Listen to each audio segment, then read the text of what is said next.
इस कहानी में आपको देखने को मिलेगा कि बहू अंजलि, जो कि पुलिस में है, उसने कैसे अपने ससुर, जो कि एक बड़े गुंडे है, उनको कैसे घुटने पर लाकर माफी मंगवाई। कहानी शुरू होती है अब। गांव का घर, सुबह का समय, जो पुलिस वर्दी में तैयार हो रही है। अंजलि आईने में देखते हुए, आज मेरा पहला दिन है इस गांव में। पुलिस इंस्पेक्टर के तौर पर मुझे इंसाफ की रक्षा करनी है। विकास चिंतित। अंजलि, तुम यहाँ नहीं हो। पिताजी बहुत प्रभावशाली हैं। उनके खिलाफ कोई नहीं बोलता।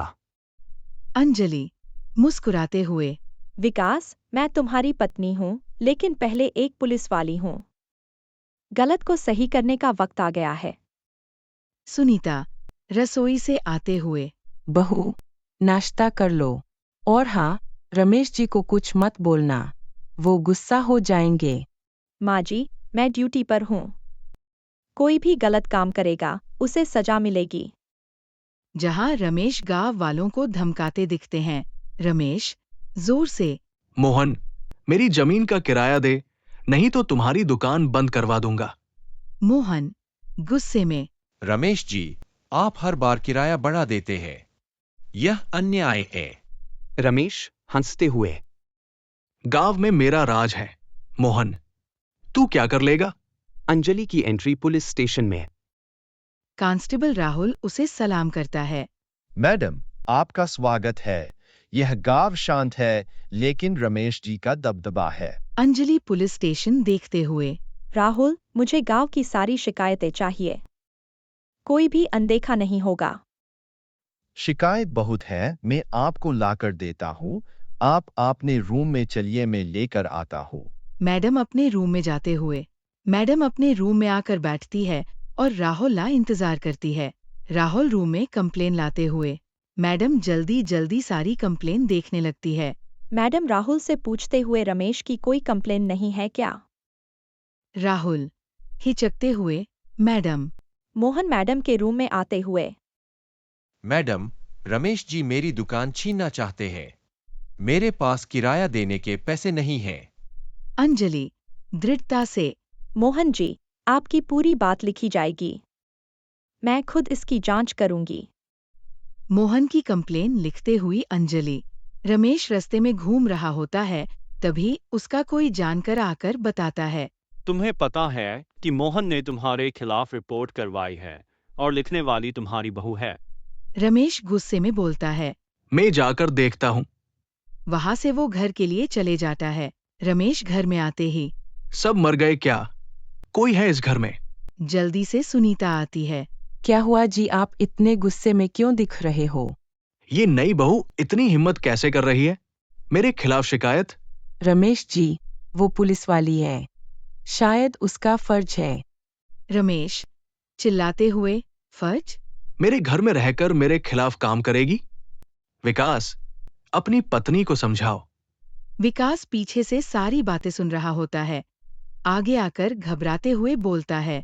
पिताजी, अंजलि को ड्यूटी से कोई रोक नहीं सकता।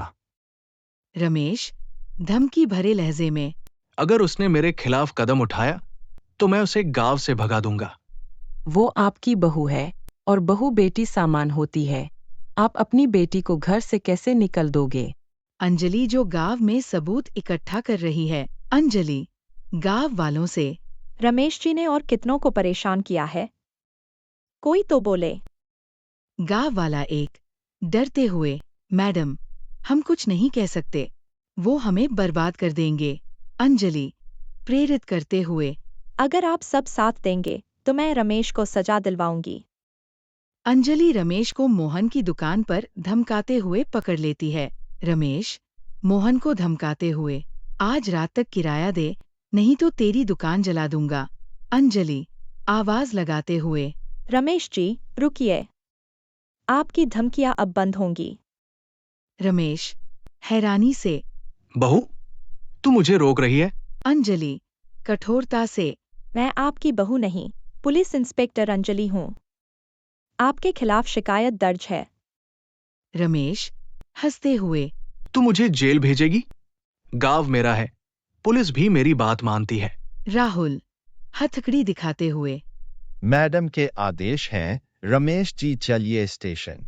राहुल रमेश को हथकड़ी लगाकर ले जाता है। मोहन खुश होकर, मैडम, आपने गांव को बचा लिया।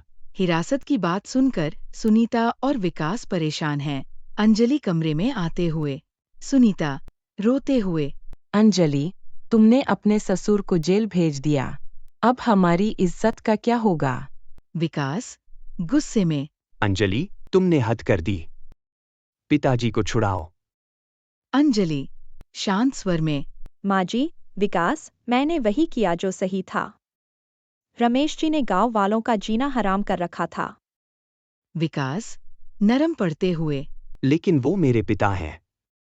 क्या कोई और रास्ता नहीं था? गलत का साथ देना भी गलत है। अगर रमेश जी सुधर जाए तो मैं उनकी मदद करूंगी। अगर पहले आप दोनों ने उनको यह गैरकानूनी काम करने से रोका होता तो आज ये दिन देखना नहीं होता। मुझे भी अच्छा नहीं लगता अपने ससुर जी को जेल में देखकर, परंतु मैं क्या करूं, मैं कानून के हाथों मजबूर हूं। मुझे जो कानून कहता है मुझे वह करना ही पड़ेगा। अगर वह मेरे ससुर जी हैं तो उनके खिलाफ भी मुझे कार्यवाही करनी पड़ेगी और मेरे पास कोई दूसरा विकल्प नहीं है। मैंने बहुत बार समझाने की कोशिश करी, परंतु उन्होंने कभी भी मेरी नहीं सुनी। मैं जब जब उन्हें समझाने की कोशिश करती थी तब वह मुंह फेर के चले जाते थे और कभी कभी तो गुस्से में मुझे मारने भी लगते थे। अब मैं कैसे समझा सकती हूँ? जब जब मैं उन्हें समझाने की कोशिश करती थी तब मुझे यह भी डर लगा रहता था कि कहीं वह मेरी पिटाई ना कर दे, क्योंकि वह पहले भी काफी बार कर चुके हैं। अब मैं थक गई उन्हें समझते हुए, तो मैंने बंद कर दिए। अंजलि, तुम यहाँ बैठो, काफी देर से खड़ी हो। मैं थोड़ी देर में बैठ जाऊंगी। आज तुमने जो फर्ज के लिए किया है वो शायद ही कोई कर पाता। चलो हम बाहर चलकर बात करते हैं। दोनों बाहर पार्क में आ जाते हैं और विशाल अंजलि से बोलता है, अंजलि, तुम्हें क्या लगता है हमने कभी समझने की कोशिश नहीं करी? मुझे पता था एक न एक दिन ऐसा जरूर आएगा जब पापा को जेल जाना पड़ेगा।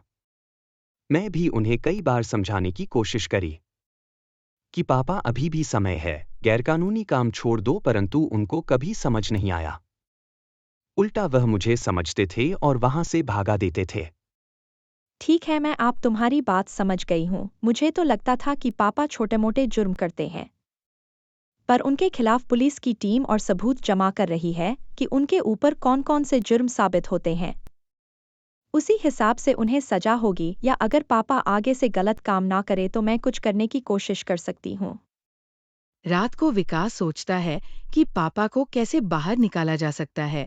फिर उसे समझ में आता है, पापा को जेल से निकलने का एक ही रास्ता हो सकता है कि जिस मोहन ने अंजलि को शिकायत लिखवाई है वो अपनी शिकायत जाकर वापस ले लेता हूँ। उसी रात में विकास मोहन के घर पहुंच जाता है। विकास के हाथ में चाकू होता है कि अगर तूने अपनी कंप्लेंट वापस नहीं ली तो मैं तुझे जान से मार दूंगा।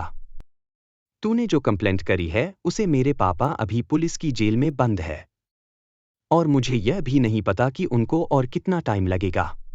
अगर तू अपनी बीवी, बाल बच्चे और अपनी सलामती चाहता है तो जल्दी से जाकर वह केस वापसी ले और मेरे पापा को रिहा करवा दे। उसे ही रात